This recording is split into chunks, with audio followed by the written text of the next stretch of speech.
Hello, Miss Arwa. It's a pleasure to have you here for this event.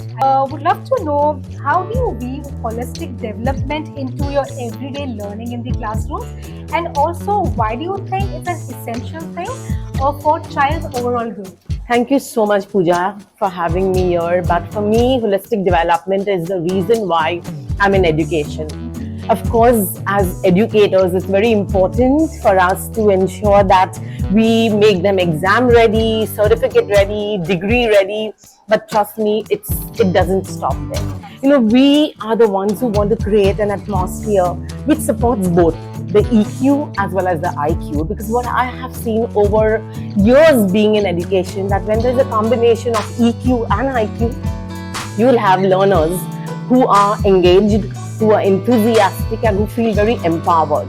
When my teachers are in class and when they share their curriculum with me, I always tell them, before you get into class, I know what your agenda is, grades and scores, but please use the 3 H's, which is your head, heart, and your hand. And if you plan your curriculum, your day-to-day work using the 3 H's, I assure you that there won't be any child who will not come out feeling empowered, being holistic in nature, Pooja.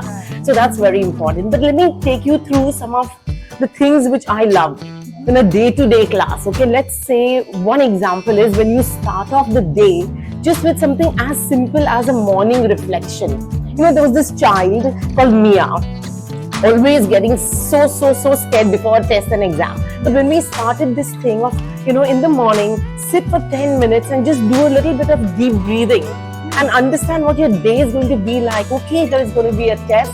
I may not know 1 or 2 questions, but that doesn't end everything for you. You need to be able to bounce back.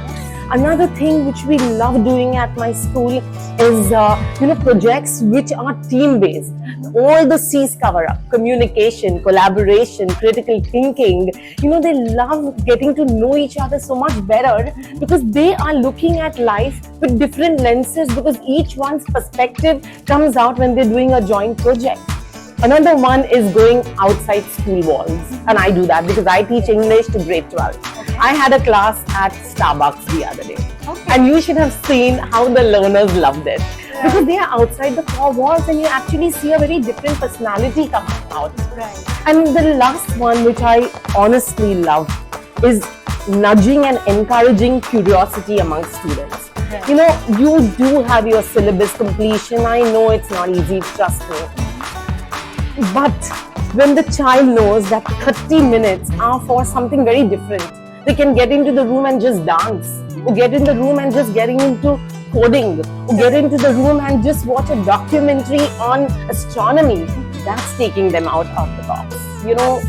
I have to tell you this, Pooja, that life is filled with challenges and they don't come as silos. They don't.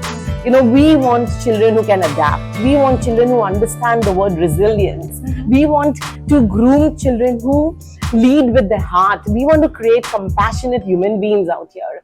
And I think it's a beautiful journey being in education, because you are creating tomorrow's leaders. Absolutely.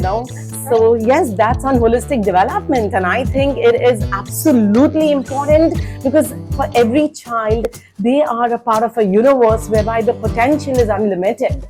So we want children to lead from the heart and be compassionate. We want children who can look at themselves in the mirror every morning and say, okay, there is a problem, so what? There is a solution to it. Absolutely. And I can manage it. Absolutely. We want children who can say we can ideate, we can adapt. Yes, and we can also be creative and collaborate. I think that is what every school needs to focus on. Thank you, Pooja. It was lovely for me too to share my insights. And yes, I think Bright Thoughts and DSLC, it's an amazing collaboration with all of you. Thank you so much. Thank you you so much. Pleasure Thank you having so you, much.